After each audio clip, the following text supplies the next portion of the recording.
And you know John Dickerson as our CBS News political director and the anchor of Face the Nation. John, Donald Trump was the front runner going into the debate. Where is he now? Well, we don't quite know. It's been tricky measuring the weather patterns in the summer of Trump. So far, when he said things that party strategists have thought would hurt him, he's gone up in the polls. And last night, he was confrontational and bombastic, behaving basically in a way no successful candidate ever has. But some people find that appealing. So we'll have to wait for the polls to see if his combative performance hurts him among Republicans. What we can say is that it almost certainly did not help Trump with his big challenge, which is lowering the negative feeling, Scott, that voters have about him in the more general electorate. And who else stood out in your estimation?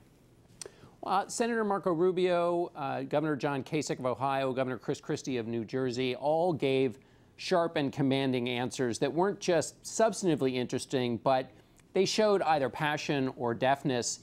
This wasn't really a debate with any big gaffes. Almost every candidate had one good answer at least, but there was so much action that some candidates like Jeb Bush and Scott Walker seemed to fade.